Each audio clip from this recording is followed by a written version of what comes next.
Balake. Where is Balake at? My name's Blake. Do you want to go to war, Balake? I'm for real. Ron. Ron is here, everyone. Welcome back for more SPTV, where every day is a great day not to be in a cult. We are chatting today with the one and only Natalie Webster. Good morning. Hello, hello. Everyone's got to be familiar with you by now, but hopefully not, because I'm hoping enough people are not familiar with you that we can get you over 19,000 subscribers today, guys. If you're watching on my channel and you're not yet subscribed to Natalie, her channel is Scientology Life After a Cult. She needs 100 more subscribers to break 19,000. And Natalie's sweet spot has been doing a recap every morning of all the wild action on the SPTV channels, including the protest channels. And it's amazing. I mean, between your videos and Utology's videos, it's not that hard to keep up on all the happenings out there in the crazy cult of Scientology world. Absolutely. And there's so much. There's just so much every day. I've even thought about, in fact, I might start jumping in randomly on other days, just doing another one, because something will happen and I'll get excited about it and think, oh, I got to save it for tomorrow. And I thought, no, I don't. I get to choose when I go on YouTube. Yeah. I mean, even watching the Occupy L. Ron Hubbard Way event and watching DOA's channel. And I was up so late last night. And as soon as I woke up, I tuned into his thing first. I mean, there's already been craziness going on over there this morning. Like, I mean, you could definitely do two recap videos a day. That's for sure. Yeah. Well, I'll tell you what we're going to be talking about today. It's the subject of external influence. And this came up in a chat that Jenna Miscavige and I were having a couple days ago where I forget what were we? I forget. You guys were talking about it. The part that really caught my ear. Well, multiple things did, but I had forgotten about the issues with external influences in Scientology, what they consider an external influence to be. And you were sharing and talking about that you had a car, Barb, that you had a car in the Sea organization. And that one is unusual, but you guys were talking about this whole idea of how much trouble people get in because of this fear Scientology has about outside influences on their members. And of course, in the Sea Org, it's next level. It is next level. And this is it's such an interesting thing to talk about, because when we talk about, and by the way, I'm going to explain why I have Tom Cruise in the thumbnail of this video, because Tom Cruise is one of the ultimate external influences in Scientology. And I'm not sure many Scientologists have given that much thought. But so when we talk about Scientology and disconnection or not even disconnection, it's like Scientology Sea Org members who they're not allowed to go to Christmas. They're not allowed to go off to see their family for birthdays or anniversaries or Thanksgiving or anything. Like there's already this baked in sort of destruction of the family unit in Scientology, even for Scientologists who are in good standing, right? Even for Scientologists who work in the Sea organization, who have Scientologist family members, even though they're not officially disconnected, there's already almost like a real world effective disconnection, because you're not allowed to take time off and spend time with your family. And yet this idea of external influence exists even on top of that. So even if you're a Scientology Sea Org member and you've got some family members that you see once a year, if they even wanted to support you, even if they thought they were supporting your work in the Sea Org by sending you money so that you can so that if you have a day off, you can go do, because they know you don't make any money. They know you make $50 a week or less. So even if they just want to, even if their minds, they're like, okay, if we send our son who's working his life off in the Sea Org and he's making next to nothing, if we send him money so that he can have fun on his day off, or God forbid, we buy him a cheap used car so that he can do whatever, you're then told, whoa, whoa, whoa, whoa, whoa. Yeah. Your family members who you already don't see, if you actually rely on them for gifts or support, that means you could secretly have more allegiance to them than to the organization. Or God forbid that if the day comes that you want to escape, you might be able to rely on them for resources to escape. And so Scientology calls this an external influence. Yeah. And what was your understanding when you were in the Sea Org of what this word was supposed to mean? For us in the Sea Org, my understanding, and it was very different from what I've learned, how people think about external influences on the outside. It's in a similar way, but it's more like, well, if you're going to, influence a local politician, if you're working with a city council, they can't accept gifts. There are rules, and it makes sense because they're deciding policy. And you look at in Scientology and in the Sea Org, there's nothing like that except for the fact that they might influence your desire to be there or your desire to leave, I should say, because really it's not so much always in the Sea Org a desire to be there as much as it seems less painful to stay sometimes because of what you could actually lose. And Right. even down to television. They didn't want us to have televisions. One, who we really didn't have time for it. But secondly, now there's a possibility you could be watching the news. You could be watching 2020. You could see something where there's a story about Scientology and it might make you go, oh my goodness, wait a minute, what?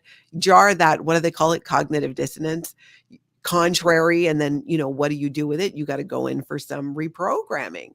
But in your case, that was such a great example because you had a car in the Sea Org. One, I need to hear more about this because how was that allowed? Your job had nothing to do with driving.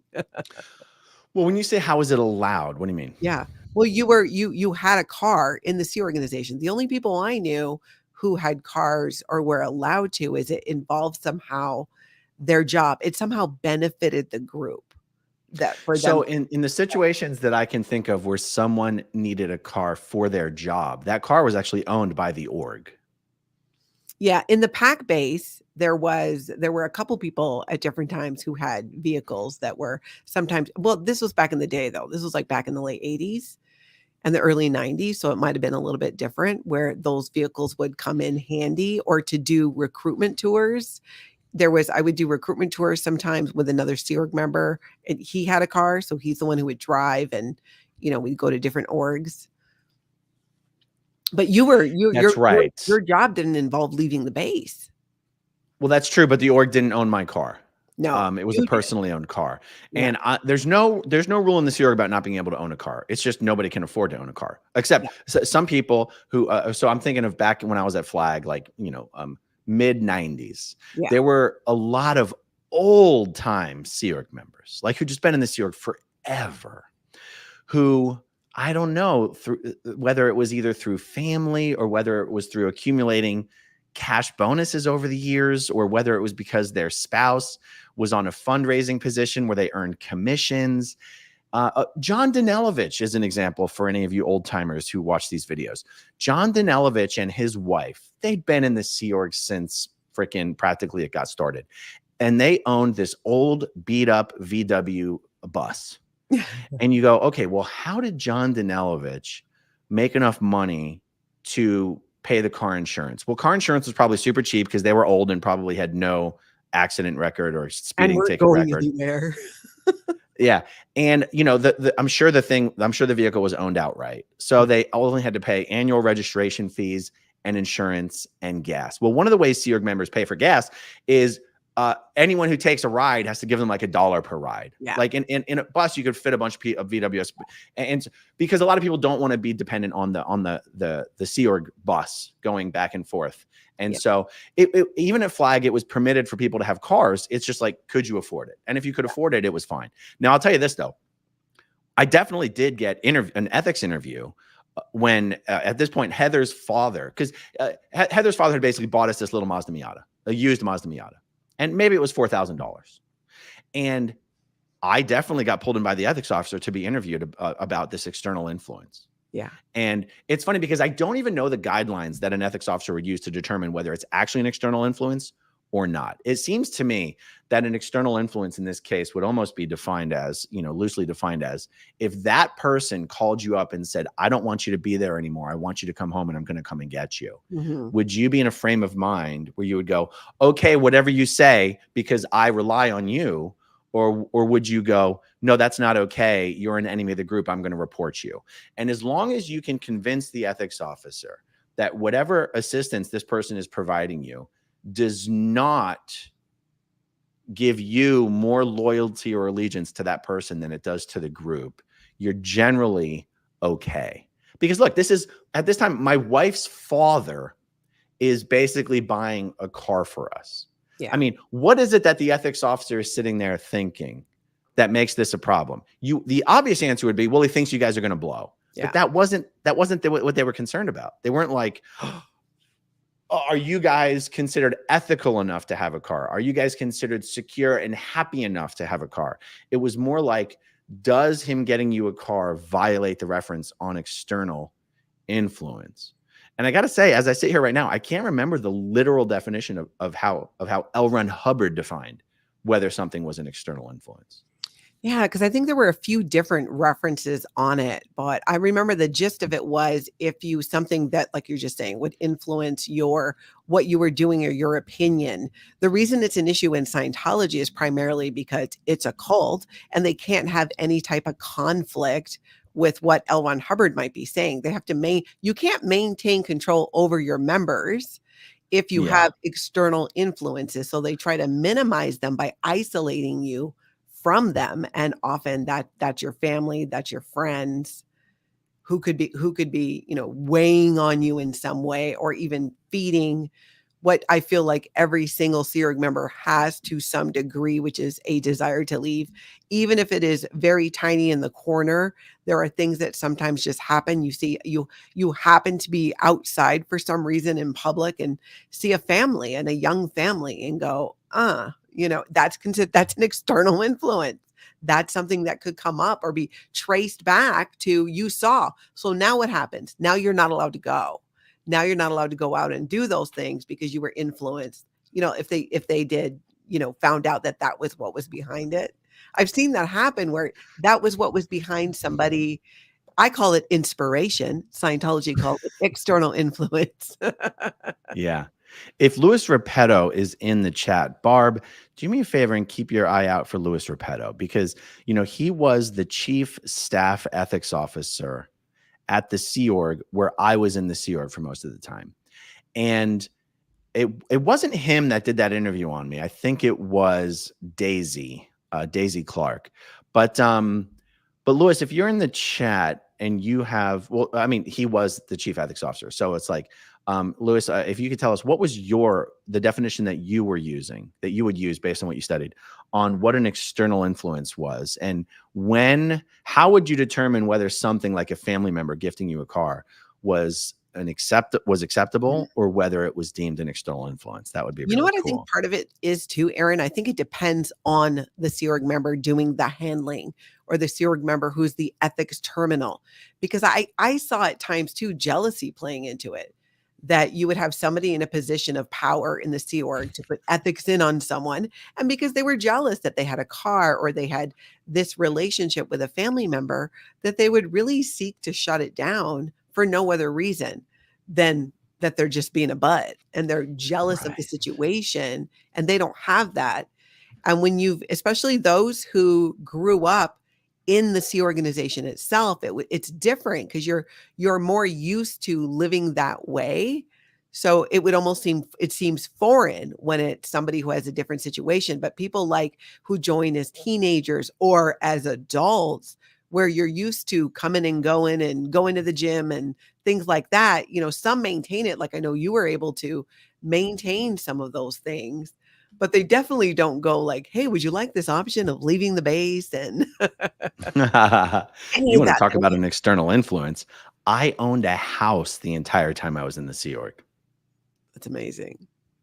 I guess you can't really be an external influence on yourself, but I feel like someone could figure out how you were. I feel like someone could figure out how to force that. I'm surprised they didn't come at you to refinance, to donate for Scientology and do stuff like that. They did. They did. What happened? I told them to go fuck themselves. Because they had heard, the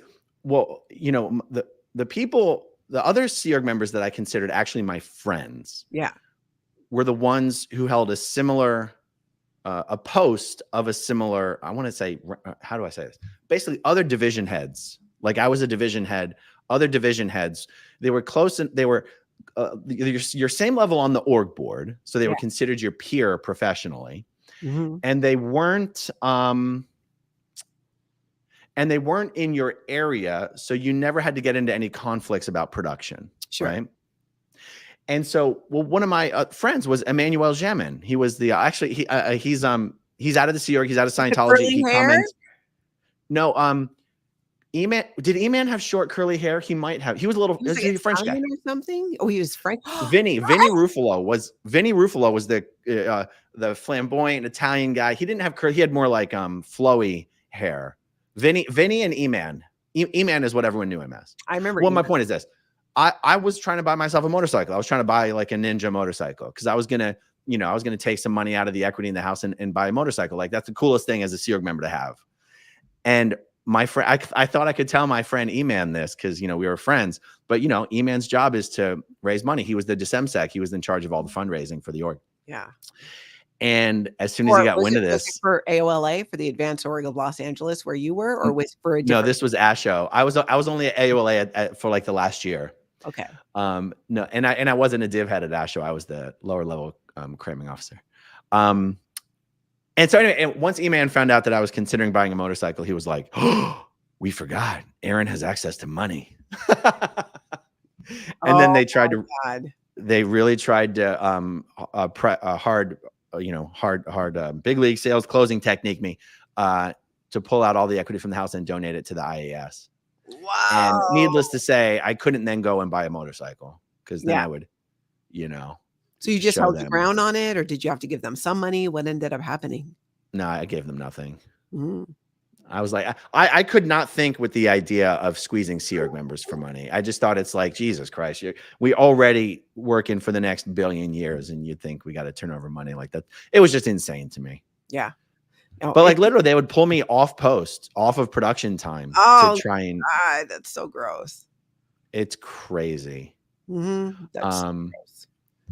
So, yeah. Oh, here's the other reason you're jogging my memory of the paranoia internally in the organization when they would hear that a family member is trying to support you by giving you something of value or gifts or money. Is it would be like, what are you saying to these people to make them think that you don't have everything you need here?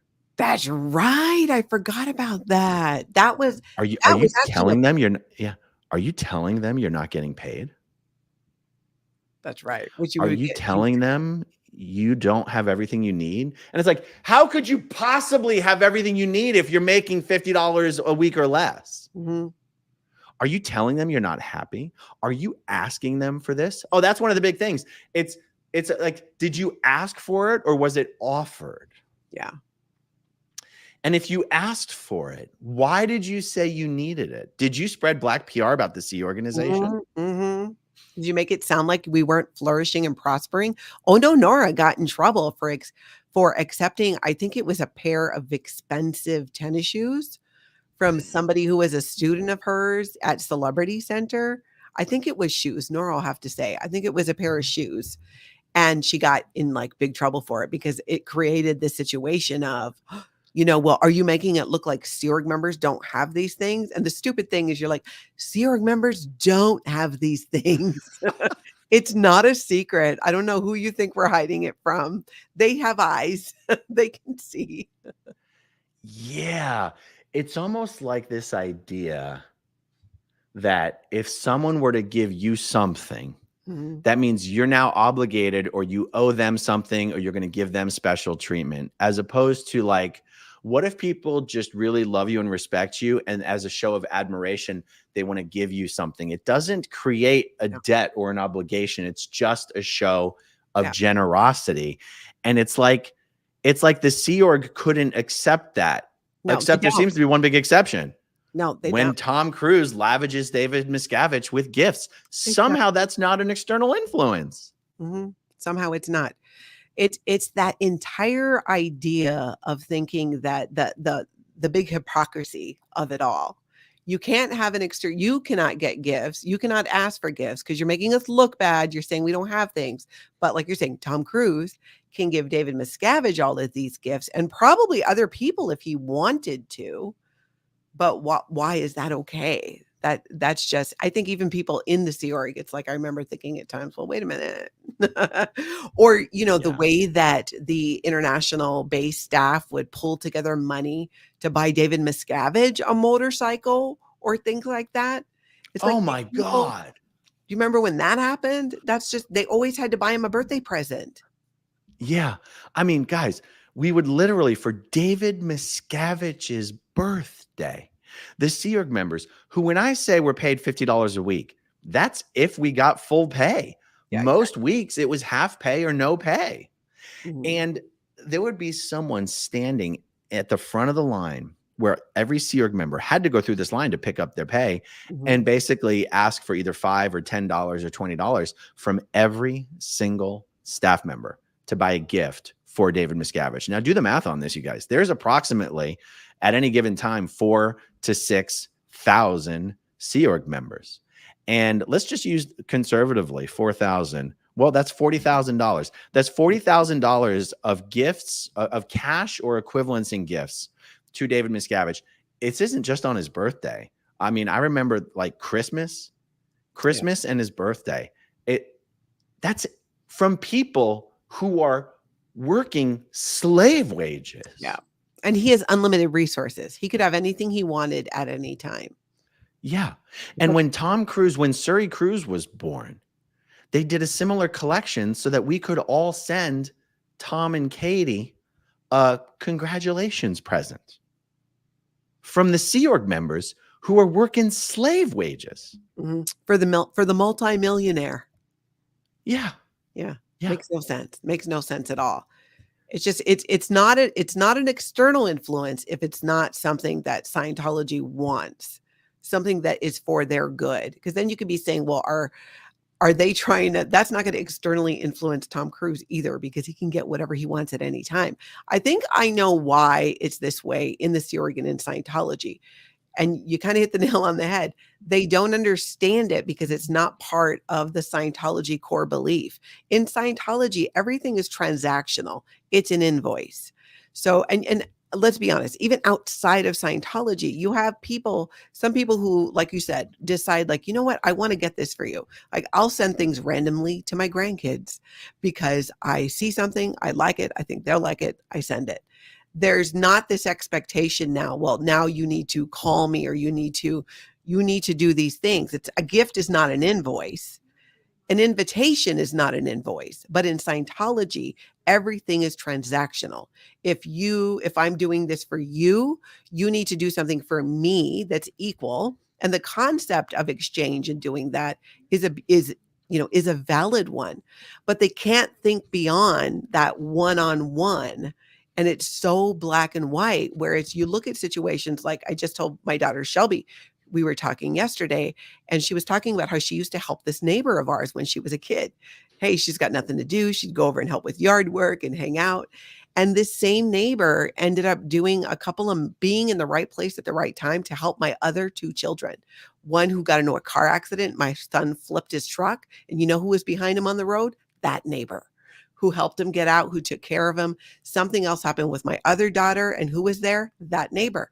And we're talking about how my daughter Shelby kind of like put in some good karma, and then her siblings benefited from that. That is more like the flow of things. But in Scientology, it's I'm going to do this for you, so you need to give me this all the time. Everything is transactional. Yeah, it's crazy. It's crazy. It's just something I just never given much thought to, is that this idea of external influence and building it up in the Sea Org as something that's evil. It's evil. Oh, it's vicious. It's evil. It's a way of creating another layer of emotional severance between the Sea Org workers and their family members, even family members who could be the most loyal, dedicated Scientologists. They're in good standing. They're OTs. They're huge donors. But as a Sea Org member, you're like, external influence, those people are not part of us. Those people are on the outside. We're on the inside. We take care of our own. You're not allowed to accept their show of love and support. You have to keep them at an arm's length, because otherwise it's an external influence. It's emotional severance is just a phrase that I'm just making up. But did you ever see the TV show Severance? It's on Apple TV. Oh, I started watching it, but I just couldn't grab me. I found it a little confusing. It's crazy. Now I mean, the storyline has so many Scientology undertones, Oh, really? particularly Sea Org undertones. Yeah, It doesn't have anything to do with the external influence stuff yeah, that we're talking about right here, but just because I said the word severance, my yeah. free association mind just wanted to know if you'd seen the show. The other um, big reason why they want to watch out about those external influences is preserving the doctrine of mm, Scientology, right? It's all about absolute truth. It's very black and white thinking, which is common in cult or high control groups of all kinds, as I've come to learn. And if you have an outside influence or an alternative religion or different views, something you pick up in therapy, scientific evidence of something, it can all undermine what L. Ron Hubbard said. And we saw this done often, especially with the internet. Because back in the day, before the internet, and we had just smartphones where we could pull things up, you could go and you're learning about something in Scientology. Where are you going to fact check it? I mean, really, where? There's just, whereas you're learning, think about just the Xenu information that you learn on operating Thetan level 3. You can you imagine, like, I just feel like it'd be really hard to learn that today and then not go Google it. As a Scientologist, because you'd be like, "What?" Or maybe you're not Googling Xenu or body Thetans, but you might wanna Google, "How many years has the Earth been around?" Or, "What happened to the dinosaurs?" Just things that with L. Ron Hubbard's origin story, or did DC-10s actually exist way back? Could they fly in space? All these things that just did not make sense. You just had to accept it because there was no other influence. There was nobody else to ask. right, So we totally. accept it. By the way, just a thought that jumped into my head as you were talking. I think this is a total tangent, Mhm, but for all the protesters who are out there, it occurred to me that one of the benefits of, 'cause I think one big question that I always ask myself, and I'm assuming protesters ask themselves, is what's one of the best or helpful things I can say to a Scientologist when I come face to face that I don't know might have any impact of any kind whatsoever at any point down the line, and um, telling them what's on OT3. mhm, Like, because you just said, telling them what's on OT3, Xenu, the body thetans, the volcanoes, and the hydrogen bombs. Most Scientologists don't know that yet. mm-mm. And Scientology is trying to make it as easier and faster as possible for Scientologists to do the OT levels because it's one of the only hopes they have to make more money. Telling them what's on the OT levels now when they don't know about it and putting them in a position where other Scientologists are going to tell them that that's false, that's false, that's false, that's Yeah, false. But then when they get onto OT3, they find out that it's true. That's going to plant a tiny seed of yeah. like, wait, those people knew this all the time Yeah, what else are and they they right didn't about? and they didn't die. Mhm. Yeah, nobody got Why? pneumonia. South Park came out how long ago? Nobody got pneumonia and died. How were there not Scientologists everywhere recognizing this? And how about this?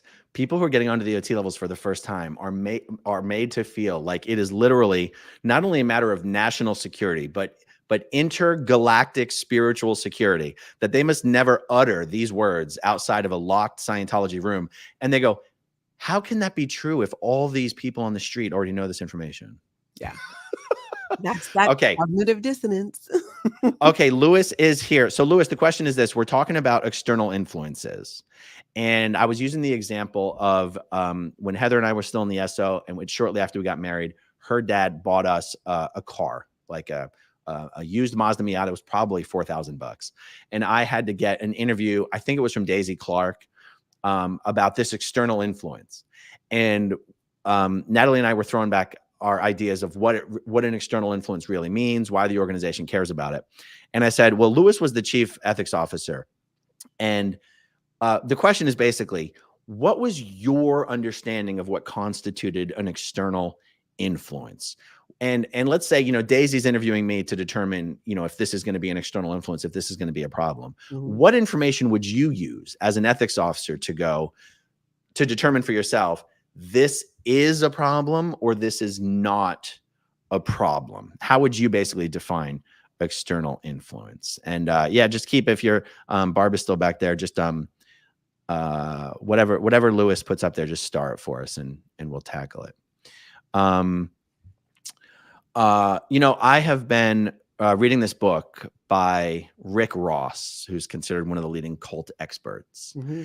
And Rick is someone who I'm hoping to chat with on my channel soon. And is the main book, the only book I thought maybe he'd written a bunch of books. The only one that I can find is called Cults Inside Out: How People Get In and Can Get Out. And, I figured if I'm someone who's been doing Scientology cult content for all these years, and if I'm going to talk to him, I should have read his book, right? Yeah. And it's interesting, like the common theme in this book, and honestly, any books about cults, is just how similar they all are. And how they all have this approach to their members of separating them physically, mentally, and emotionally from non-members. And this idea of external influence is such a vicious one, because it's how Scientology creates this separation, even amongst different castes of its own members. Yeah. And it's just something I'd never given much thought to. Like, it's pretty vicious. Mm-hmm. It very much is, from who you can marry to even friendship. I've seen them take it as far as friendships, even who you're hanging out with, and that being questioned. If you were in organizations that were just too different, they can't have a situation where loyalty comes into question. They really push, they want to maintain that loyalty and eliminating external influences, even if it's your own friends within the organization, is part of that. Because again, for me, it goes back to that black and white thinking.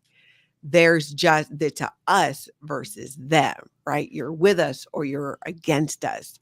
You're not allowed to hold two opposing thoughts in your head in really any cult, because even if they're two things that conflict with L. Ron Hubbard, we've all been through that mental gymnastics where you're like, well, L. Ron Hubbard says this, but he also says this, and they conflict. So how do you make sense of it? And in Scientology, if you go to the course room supervisor, if you're studying and you say, hey, this is in direct, contradiction with this.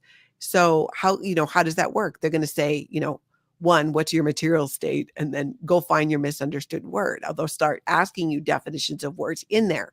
Because if you don't see how every single thing that L. Ron Hubbard says is absolutely true and cohesive, you don't understand something.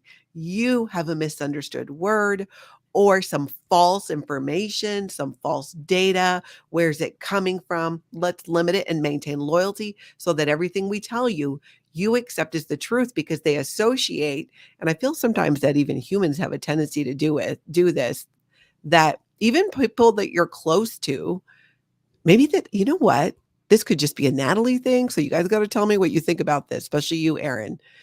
Do you think that, I'll use Tony as an example. Tony is my soulmate. Tony is my person. I trust Tony with my life. I'll still not believe everything he says. It's not because I don't trust him and what he's saying. It's sometimes people hear information incorrectly. And so I like to know, well, oh, that's so interesting. So where did you hear that? Where did it come from? And look at this happens with people in life. Let's talk about, like, with chats. You can have somebody say, hey, over on so-and-so's channel, they said this, that. Maybe they did, maybe they didn't. But because I love you or I care about you doesn't mean I'm going to accept everything you say as that's just the truth, and I have to accept it and not question it. And I don't even question it from a place of, I just don't believe you. It's more of like, oh, that's interesting, but I really want to know that that's true. So somebody will tell me something like that, and I'll often say, oh, okay, where did you see that or hear that? Because it must be in a video. Okay, can you tell me where the video is? And so many times I'll go watch the video and I'll be like, no, I'm not getting that. It's not, we all have our filter in which we consume information through. So because somebody's even not sharing something that's totally accurate, it's not always intentional or malicious. Just for them, that's how they interpret that to be. And I want to interpret things more for myself. I want to see it through somebody else's lens, but I want to know what that information is too. And Scientology doesn't allow for that. It's only you have to. And maybe that's why I push back more in real life on that of like, and I know at times it makes Tony crazy because he's like, what do you mean? I just told you. I'm like, I know. He's like, I wouldn't lie to you about that. I'm like, I don't think you are. It's not a question of you lying to me. It's a question of, what was the source of your information? And did you perceive it as it was? Might I perceive it differently? So might it be a different truth for me? It usually goes totally. nowhere. And he's like, what are you Totally. about? So what is Totally. it a Natalie thing or like a cult thing? Where is that on it? No, I think your approach to that is totally rational and logical. I mean, people can be wrong without any ill will whatsoever. Exactly. No, I mean, and that's why I think one of the reasons why in my videos, I never try to represent my experience or my thoughts or my beliefs as like the one true experience, thought, or belief, because 3 people could experience the same thing and they have the different perceptions about it. They have different memories about it. They have different conclusions about it. And neither one is more right than the other. They're all right. Yeah, that is the thing. And I think that when you go through an experience with like a cult or a high control group, you go one of 2 ways with it. It's either just this blind acceptance of information, or maybe it's something. I mean, I would love to hear from the people never in Scientology. Do you find yourself, even if with our parents, as children, we accept pretty much everything they say up to a certain point. Then you hit that age where you go, wait a minute. Yeah. Mom told me that chocolate tasted like sour milk, and turns out it's fabulous. She just didn't want me to have sugar all the time. My mom didn't tell me that, but I knew someone where that was a situation. So but she was doing it from a place of love for that child. She felt, to better take care of you, I'm going to convince you that. Right. And it's a twisted way that's done in Scientology. Yeah. And also there's so many examples where someone who may be a trusted or accurate source about something is not a trusted or accurate source about other things. Yeah. And there's all sorts of ways for things to be wrong with no one having any ill will whatsoever, even if it comes down to something that was misheard or misunderstood or taken out of context, like no maliciousness whatsoever. I almost never take anyone's word for anything. I like, if someone says something to me, even if it's someone I like, know, and trust, I might go, okay, that in my mind, that goes into the bucket of something someone I know and trust said, but I don't know to be a fact. Yeah. Yeah. Yeah. That's all. I don't have to be married to that information. Yeah, exactly. And it could change. And that's the interesting thing for me, is that's where I think it's, as humans, we get too into the weeds on it. Now you want to argue semantics or, the words that were used for something. And sometimes somebody might misspeak. It all goes back to intention. And that's where in Scientology and the Sea Org, when we talk about external influences, where they lose it, because the intention is to control. When you're a parent convincing your kid that you better be good because Santa's coming, well, that's pretty much a lie, but it's a good parenting tool sometimes to get these kids motivated. But the intention is to educate. It's very interesting what you say about the intention, because that is what's wrong with these policies in Scientology. Yeah. The intention is to isolate. Yes. The intention is to control. The intention is to make sure you have as little power as possible and the organization has as much power as possible. Yeah. Okay, so here's some comments that were started from Luis Repeto. External influence. I would show the reference on Gift Report, and in there is a little blurb about it. I would show the reference of other intentionness and counter-intentionness. Esto Series 13 on dispersal. It boils down to the Esto 13 dispersed attention. How much dispersal from post, a review of statistics, and a note in the folder and the ethics file for later HRD, that's happiness rundown, and FPRD, false purpose rundown handlings, possible truth rundown as well. There you go. Okay, so it's really more of a matter of documenting it. Dispersal basically means distraction of attention off of what you want. Okay, so if the things that you're getting from this person, or if having a car is resulting in you spending more time planning on where you're going to go at the end of the day in your car and what friends you're going to take to in and out than it is, and that's taking you off of post, then that is documenting the external influence that's occurring. So it's really a matter of convincing the ethics officer that it's all good. Yeah, pretty much, depending on what it is. But again, it's that, and then they're going to look a lot at what your history is, and basically what kind of a flight risk that they think you are, or do you have a history of being influenced by your sister who's not in the Sea Org anymore? That kind of a thing, or your family member who's never been in Scientology. Do you have a history of that? You've talked before about your dad never being in Scientology. And as a teenage staff member, knowing that you need to go and see him and maintain that relationship, plus he's your dad, why wouldn't you want to go and see him? And Scientology will make that seem like it's an other intention thing. It's something that you're doing that is against the group because it's outside here. It's not in alignment with clearing the planet unless you're going to go recruit your dad. Yeah. Oh, God, something just occurred to me.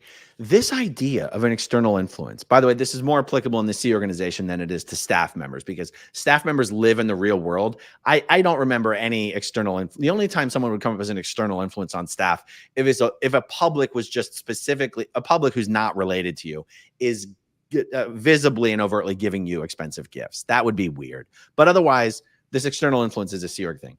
This external influence actually works hand in hand with why it's not only that it's difficult to go and see your family, or there's too many hoops to jump through, or you're just too busy, which of course all those things are true. This external influence principle is a reason why they do not want you to go and see your family to the degree they can help it. It's not a matter of, oh, it's inconvenient. It's a matter of no. Anytime you go off and visit with either Scientologist or non-Scientologist family members, it's an opportunity for you to be externally influenced. They would rather you didn't have the contact. Not only is there no effort to encourage you to foster healthy family relationships by seeing them whenever you can, there's an active effort to prevent it. There's a disincentive to want Sea Org members to spend time with their family.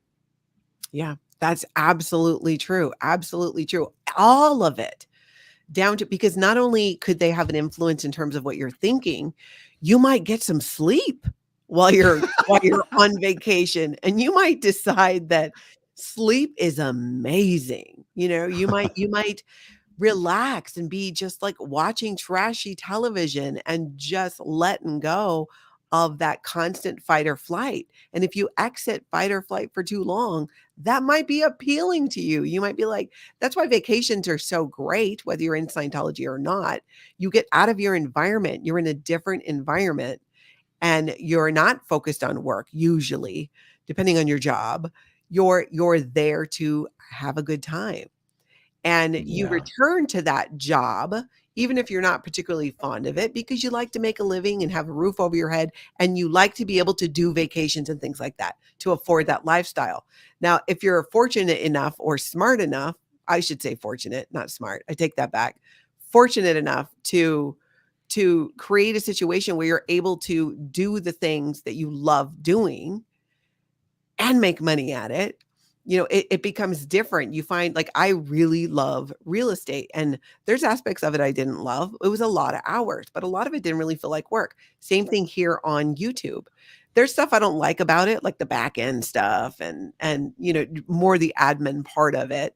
But I love collaborating with people and doing the videos, those things about it.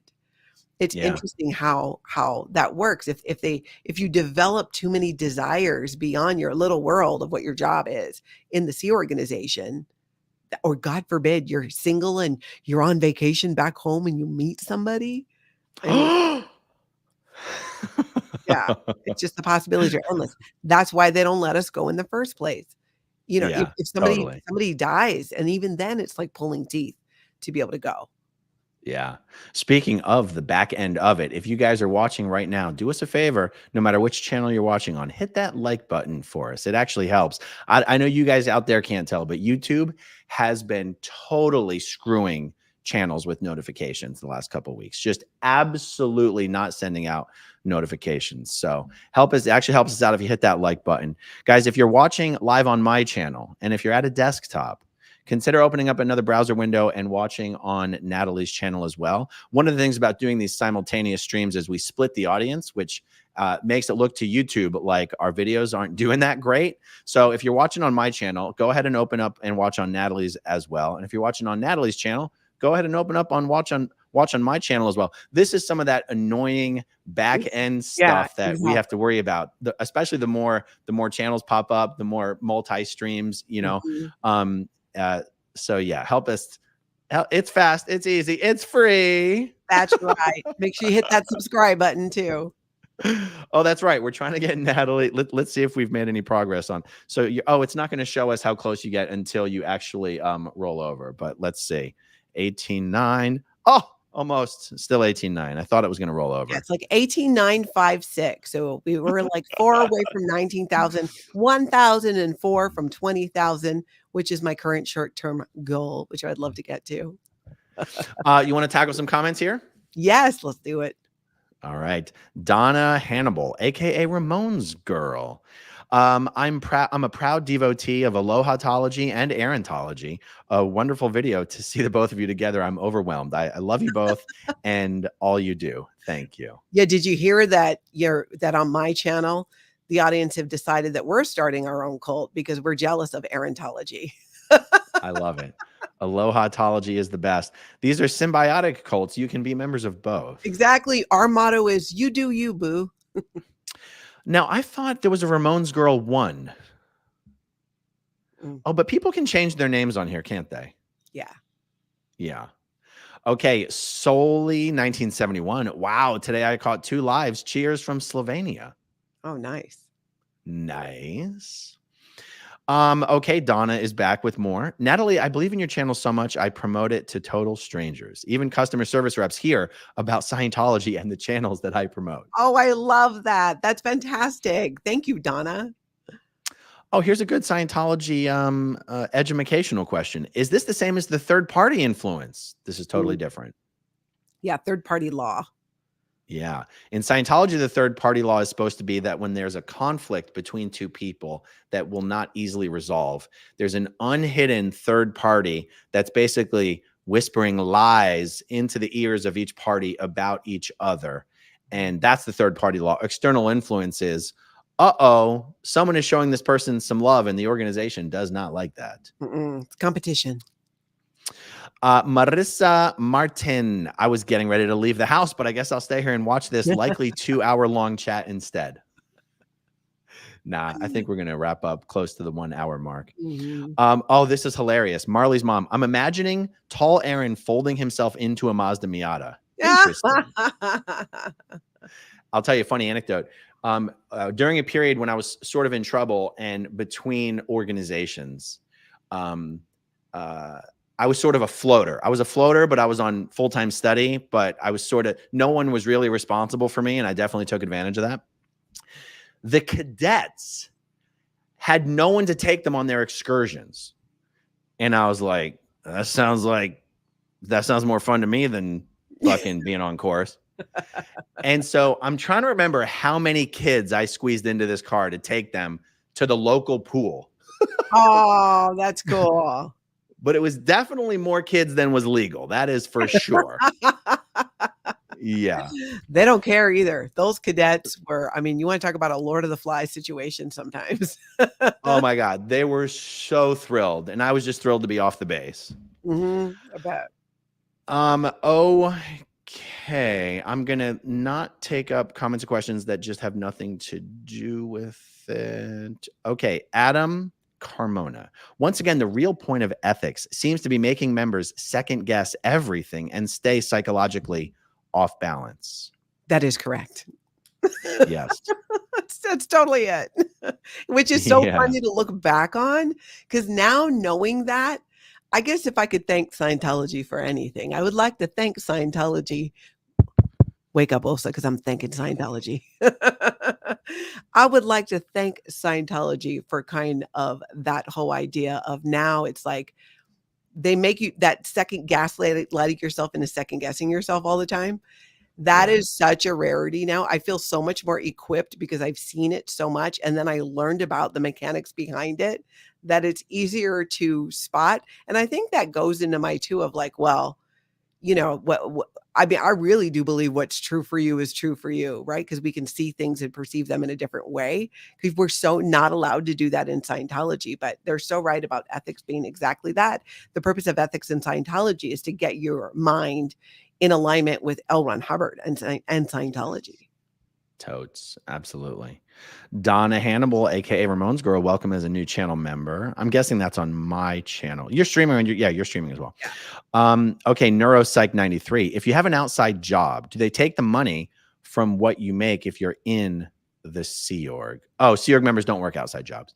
Yeah. Staff members usually have to work out. Well, staff members either work outside jobs or they have someone else who supports them financially. Mm-hmm. Andrea Malloy, welcome as a new channel member. Aaron, have you ever interviewed Louis Repetto? That would be an amazing video. You know, I don't think we've done a proper interview. Wait, did we? We did a whole bunch of streaming out in Los Angeles. What's that? Yeah, I've done 2 with Lou. And each time it's just a mind blower because he knows so much of the technical part of Scientology, the technical training, the confidential stuff, the real meat and potatoes. And when he's it's interesting to listen to him because Lou will tell you something as if it's happening right then. And so it sounds, sometimes people will mistake that for thinking he still believes this, but he's referring back. He's so good at being able to just pull back that state of mind and that way of thinking that sometimes I think just depends. It's you detach yourself from it so much that it's sometimes hard to remember that we thought that way. And I think it helps to remember that we thought that way and how we thought, because then you can recognize it if you encounter something like that again. Yes, totally. Yeah. Yeah. And so Louis was almost the whole time I was there so when I first got there, he was the chief staff ethics officer. And then he became a course supervisor in the briefing course practical area. And so Stephanie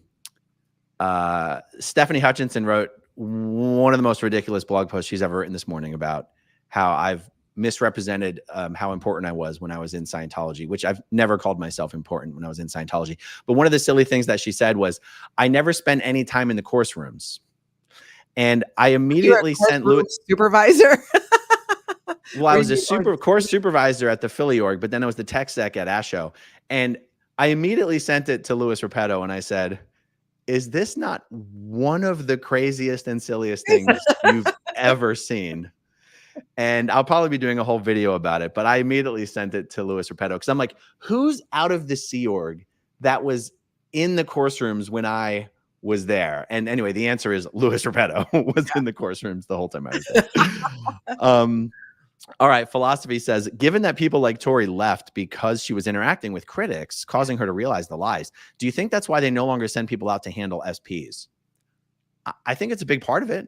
Yeah, I do. I think it's completely that.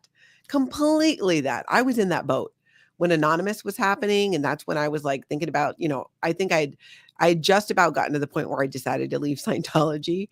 And I would go out and do some PR activities for Scientology and even a couple media interviews and would get my handling before and afterwards. But I would start hearing things that I had never heard before about L. Ron Hubbard and Scientology that made me go, whoa, like I didn't realize how the few friends I had that were not Scientologists loved me enough to, oh yeah, Natalie, Scientology, okay. Because it's not something that I involved them in. I never pushed it on them. I was never like, buy this book or anything like that. But you find out later on, then you leave and then your friends are like, oh, thank goodness, because girl, or family even too. Totally didn't want people hearing about that. Yeah. I also think it's because of all the cameras, all the live streaming. Yeah. I think they have realized there's some greater net negative to having their members going out and being live streamed to tens and hundreds of thousands of people.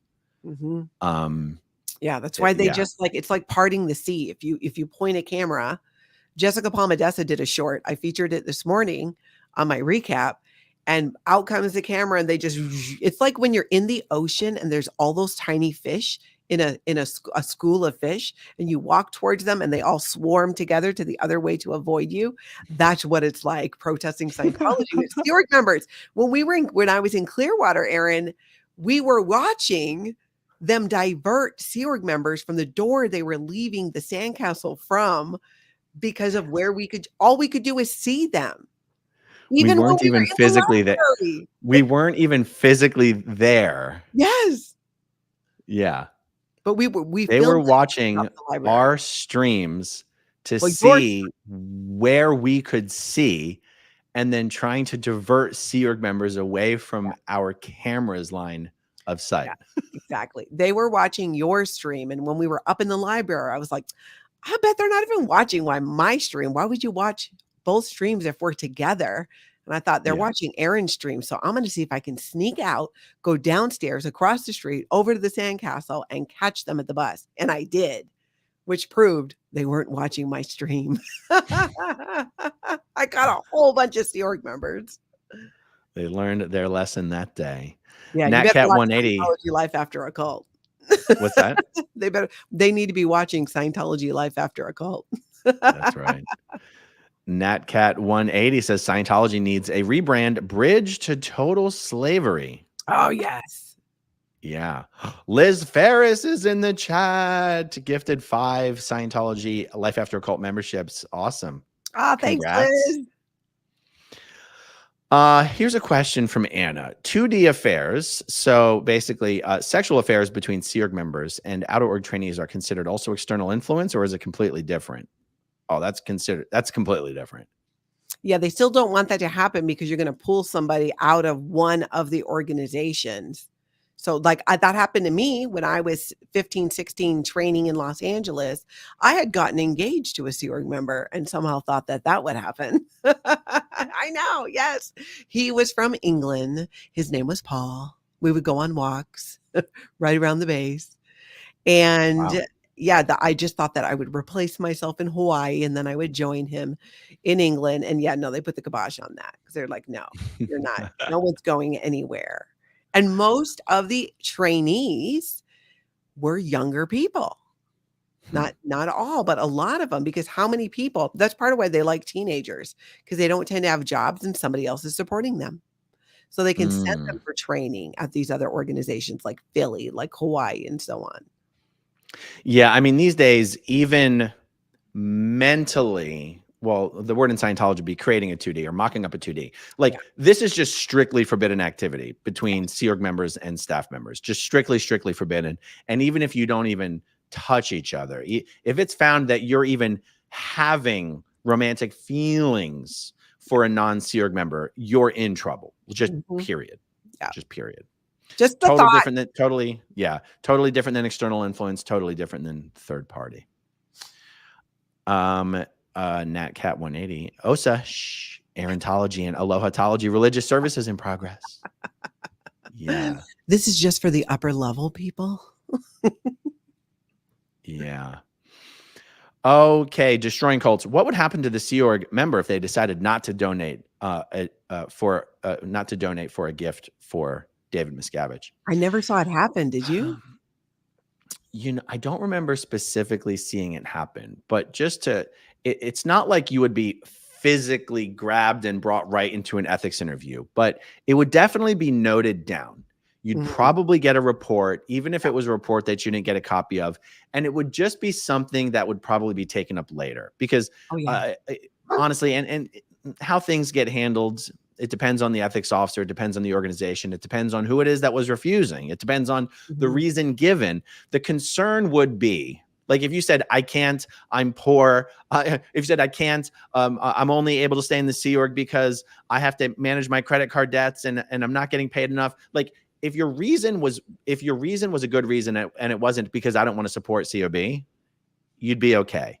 Yeah. And then, so it comes down to, do the ethics officers have enough time to interview everyone who didn't give money for the gift? Yeah. And the answer to that question is going to depend on which organization it is and all that kind of stuff. It's just, the least that would happen is it's going to be noted in your folder. And if you're in trouble in the future, it's something you might get asked about, you know? And they wouldn't even ask you, like, why didn't you want to donate to his gift? They would ask you a more general question, like, do you have, has chairman of the board missed a withhold on you, or something totally. like Yes, they totally would do that.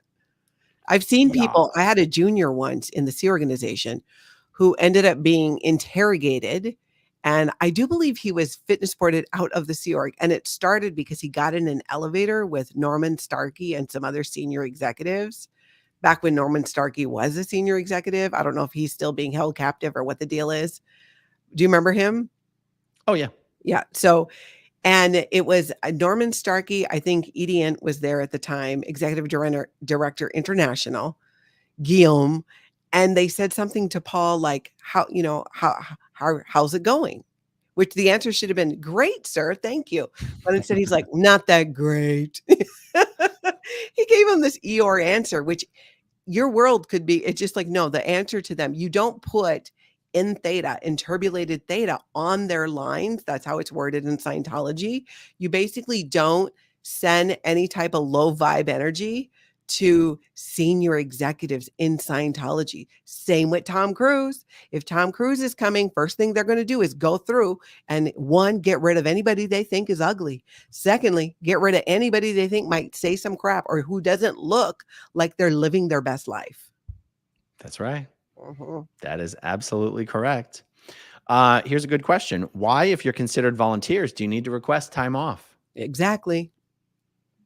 I mean, the answer is they're only considered volunteers to the legal system. Yeah.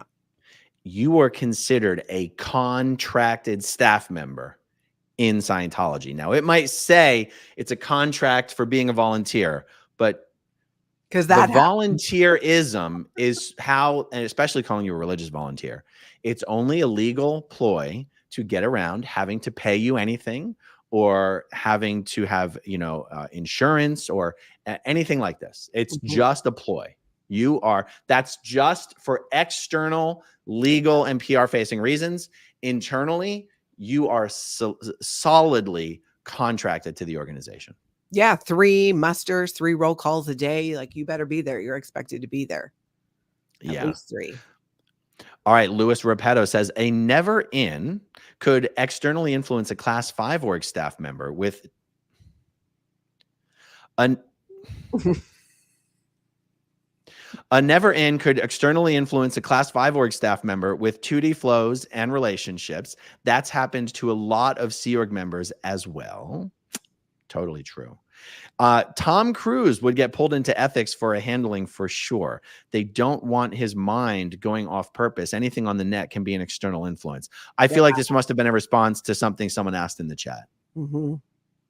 Oh, yeah. No, if someone thought Tom Cruise was drifting away, in fact, this is what Marty Rathbun did. Marty Rathbun was assigned to be basically Tom Cruise's personal ethics officer and auditor. Yeah, Tom Cruise is not above being pulled in. That's that might surprise some people. Yeah, but there's only going to be one person ordering that. Yes, only David Miscavige would ever order that. Not some random ethics officer somewhere. Julian Schwartz would not be able to order Tom Cruise anywhere. Hell no. Old Frizz says, Jenna said that you were interrogated, you meaning anybody, before seeing family members. I'm sorry. Jenna said you were interrogated before seeing family, but in Scientology's eyes, wouldn't you be in more danger after seeing them? Yes. The purpose of the interrogation is different. The interrogation before you leave is to give them a reasonable level of confidence that you're not planning on escaping. Yeah, and the interrogation where you really play it up. I can't wait to get back and be on post. I just want to go and handle my family. Really? I want to recruit my Aunt Ida. I feel like I could get her on the bridge. And my mom's going to come into some money. So I really think I should go see my family. Then they're like, go ahead, done. That's right. I just purchased a box of Way to Happiness booklets to distribute to everyone at the family reunion. I'm going to hand it out on the airplane and see if somebody will let me audit Dianetics on them. And the purpose of the interrogation when you get back is to find out if you were exposed to any negative information or if anyone in your family is trying to get you out of Scientology. Oh, exactly. And usually they were. Yeah. Which is why they SP have that in the first place as a rule. That is right. SPIT Clearwater. Guys, I published an interview with Kai, SPIT Clearwater, this morning. You can find that on my videos tab. Good afternoon from Clearwater. Thanks for being here. Make sure you hit that like button for both channels. Hey, Kai. Oh, yeah. Thanks for being here, Kai. Okay, let's see. Unstoppable SP. Aaron and Natalie, this weekend, I found the person who recruited me in a Jessica video. Ooh. Now I want to know who it was. Yeah. Unstoppable SP, if you're still in the live chat, put a comment on who it was, and Barb will keep an eye out for that. That is cool. Yeah. Okay, let's see. Cindy Davis said, I was an org LRH com. I kept the LRH gift list private and never said who I let pass on donating due to finances. Oh, I wonder if this is someone who was an LRH com back when LRH was still alive. Oh, and they collected money to send him gifts. Yeah. Oh, see, I was never, when I joined staff, no, I was on staff when LRH was alive. He died in January 1986. I want to say I joined staff in Hawaii in 80. Oh, actually, it was 86. Yeah. Well, yeah, it would have been right afterwards. I guess it was afterwards. So I never had the pleasure of donating money from my skimpy paycheck, if any paycheck at all, to L. Ron Hubbard. And see, this is something that's interesting to consider. When L. Ron Hubbard was alive, it was my understanding nobody would be caught dead raising money from the staff for a birthday present for someone that wasn't L. Ron Hubbard. Now, I wonder, like back in those days, right? Like if you were in a local Sea Org org, would money be raised to buy a present for the commanding officer of the org? That's possible, right? I think when our captain, John Lundeen, I think we would be pressured to donate for his birthday, if I recall correctly. Which is so crazy. Think about how much money your organization made. Now, some organizations just don't make money, like most of them. But the Advanced Organization of Los Angeles, Clearwater Flag, ASHO, where the ugly lion is, right on L. Ron Hubbard Way. God, that thing is like, it is like a hemorrhoid on Scientology real estate. That's what that lion is. How hard would it be for them to get just a beautiful granite carved lion? Yeah. Yeah, exactly. A stuffed one at this point would be better. A stuffed lion would be much better. Yeah, like a Tony the Tiger even. I just like that thing. It's almost like someone can't admit they made a mistake, and so we all have to live with it. I think you're right. Scientology. Sassafras 0808 says, I would love one thing I could say to any member, be it OSA, Sea Org, public, security, or otherwise. I was with 3 workers last night for an hour at least, and then Sean and Jason both came out. Oh, Sean was there? Sean and Galena and Jason Jordan. You know, so Sassafras is out in LA. You know, I changed Sean Inglena's diaper. Did you really? Yeah, he's the exact same age as my daughter. His mother, Tony Inglena, was the person I was replacing in the Continental Liaison Office, and we turned out pregnant at the same time. Tony Inglena is his mom. That didn't even occur to me. Yeah. Do you know Tony or Chris, his dad? I know Tony. Yeah. And don't you feel like, no, I haven't seen Tony and Chris in years, but for the time that I did know them, I feel like they would leave in a heartbeat if their son did. Wow. You don't see them leaving their kids behind that way. It's Tony with an I, right? Yeah. Tony with an I. They're still in California. They used to have a business in Seattle and then in California where they sold like lunch boxes. I think they did really well with it. And they had 3 kids or have 3 children, just like I did, 2 girls and a boy, just like I did. And Sean is Shelby's age. So Shelby and Sean and Galena were in the same daycare, which is also where I lived. So sometimes the woman who was doing daycare was a Sea Org member. And so we would, I'd like jump in sometimes. And in fact, my daughter Shelby got in trouble for biting Sean and Galena. Because because she was a biter back then. Oh my God, I love it. Mhm. I have some thoughts on this. So first of all, you can do the whole OT3 thing and clear cognition thing to anyone. And but also I feel like something about the ideal orgs, like, it's not only your org that's failing, it's all ideal orgs. Yeah, And if you think your org is the only empty one, don't worry, they're all that empty. You're being lied to about the ideal org strategy. The ideal org strategy is not working. It depends. Like it also depends on what your purpose is. Like yeah, my purpose, and I don't think it's realistic for anyone's purpose to be to try and talk someone out of the Sea Org or talk someone out of Scientology. It's not really a thing. It shouldn't. If that's what your purpose is, you're going to get sick and tired of it pretty quickly because it's never going to work. But just planting little seeds, or I mean, even saying, look, if I know we're protesting, and you probably think we hate you guys, but actually, we'll do anything to help you if you want to leave. Does that mean it's going to make them want to leave? No, but it at least it's something you can say. So when yeah. you say, I would love one thing I can say, you can say whatever the hell you want. Mhm. There's not going to be any magic words that's going to get somebody to leave. But I do think telling them the OT3 story is important. I do think telling them that all the ideal orgs are empty, even like if you think your ideal org is empty, they're empty or everywhere else that's not brand new, depending on what you're protesting. Yeah, I You like have, that you have your any thoughts on doubts this? are valid. I like that your doubts are valid. If it's a public person, not a Sea Org member, but a public Scientologist, how much debt are you in? Yes, I like that. How Or much debt are you in? How how many much debt are families have you been in? destroyed? What did you want to be when you were growing up? I think that's a thing that our desires get hijacked as kids or teens when we're recruited to be staff members, and you Yeah. are then indoctrinated to believe that that is your goal. And for many of us, being raised to be a Sea Org member was the goal from the beginning. And Yeah. so that's that's the line the path you follow. But what if you wanted to do something else? Yeah. What about saying something like, how come the ideal org strategy hasn't created any St. Hill size orgs in 20 years? Now that's Ooh, getting good pretty one. deep into the weeds. But Yeah. if you want to know what is something you could say, Mhm. this is something you could say. And the fact that you're being so specific might actually make it, impinge Yeah. a little more than anything else. Yeah. How come the ideal org strategy hasn't created a St. Hill size org in the last 20 years? Yeah. That is something that would be very hard for a Scientologist to wrestle with. For older Scientologists or longer term Scientologists, because you got to remember this ideal org scam's been around now for what are we on 15 years, 14 No, years, it's 20 years. No. what, It's, oh, 20 I'm sorry. years? It started in 2004. Holy moly. Because many people, newer people probably don't even know. Oh, I guess with the birthday game, right? They still say to get to the size of Old St. Hill. Does Jeff Pomerantz That's still right. say that? So they That's must right. know. So yeah, that is a valid question. That's actually a really good one.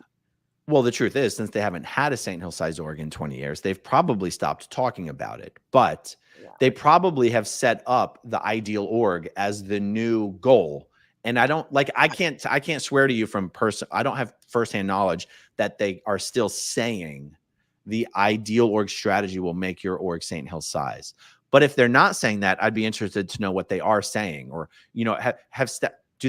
have they gotten rid of St. Hill size as a goal? Yeah, you just But don't hear about that. That's a good question. yeah. Okay, what is this? I keep seeing comments that I have to guess are responses to other people. Oh, Anna's got a good one too here. OT 9 and 10 don't exist. Yeah. Oh, that's a great thing you can say to anybody. Yep, because especially long-term Scientologists are waiting for that. And it's how long have you been waiting? There's been nothing new added, just things being redone. How many times have you redone the purification rundown? That's another one. Or I think for Sea Org members, it's the family I feel like can kind of be a button. That's why I like when they say Yeah, call you family, or there's people out here who care about you. When's right. the last time you had a day off? When's the Why do last you have to ask permission to see your family? Yeah, exactly. That's a good one too. Why don't you get the 2 weeks? Why don't you get the 2 or 3 weeks of vacation you're promised a year? Yeah. What do you really think you're saving the planet? Like, do you see any evidence that you're making progress on clearing the planet? I mean, there's so many things you could say. Yeah. Even just where are you on the bridge that is sometimes enough, because a lot of them just not have, haven't gotten anywhere because it's being made even more difficult at times to make money having people redo services over and over and over. Yeah. Or Absolutely. here's one here. Would you want other people to know that you're a Scientologist? Do you tell people you're a Scientologist? Think about how many people who don't. How about this one? Why doesn't Tom Cruise talk about Scientology publicly anymore? Oh, yes, exactly.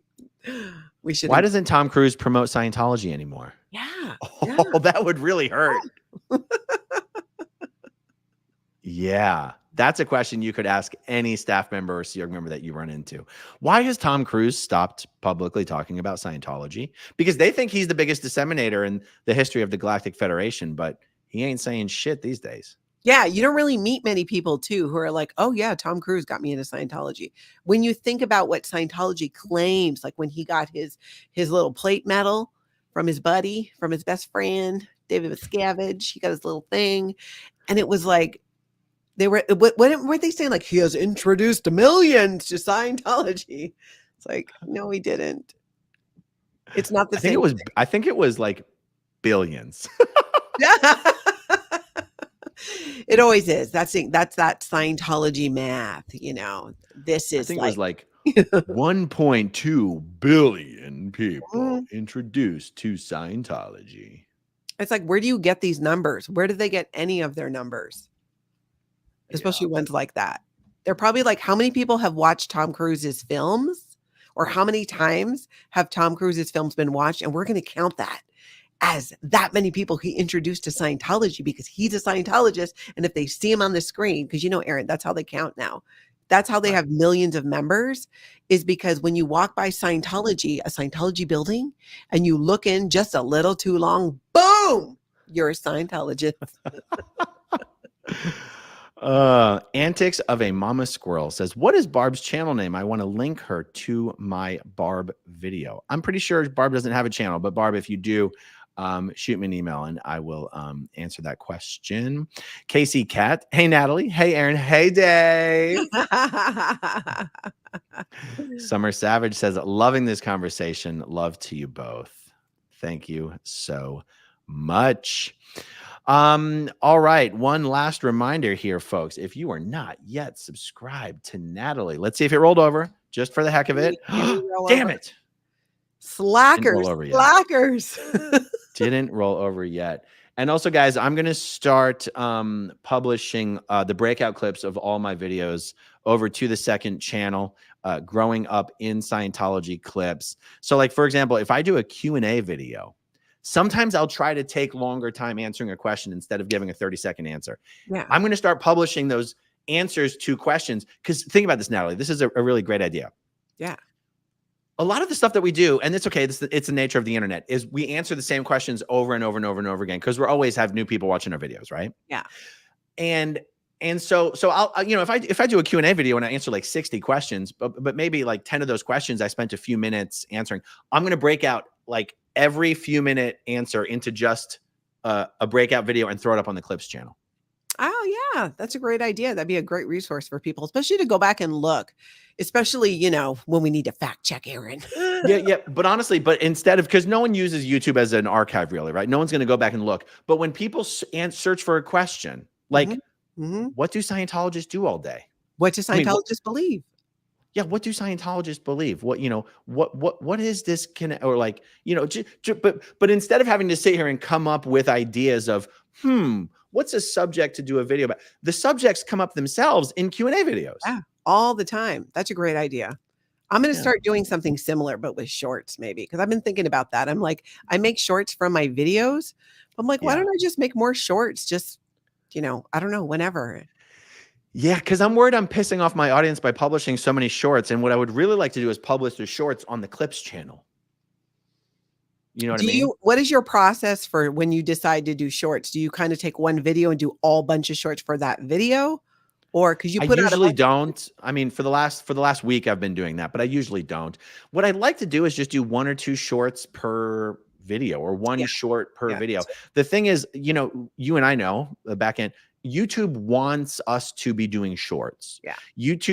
That's how YouTube prefers to introduce your videos to a new audience, is they'll push your shorts out to a different audience than they already push your videos out to.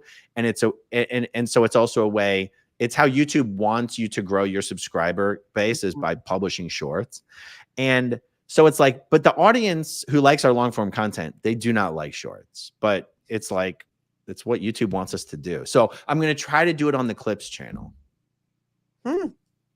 Wouldn't it then though? Well, I guess if they click on the video, because you can link it to the video that it's from, if you do it that way, what video would you be linking it to then if you're doing a short?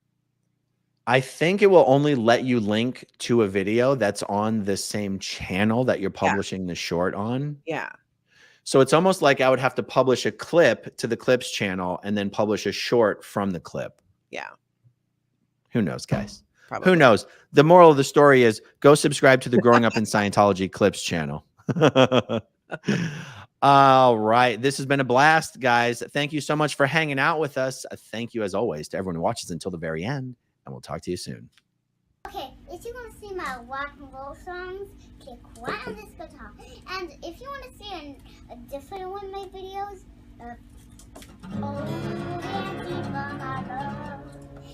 then you could click wow.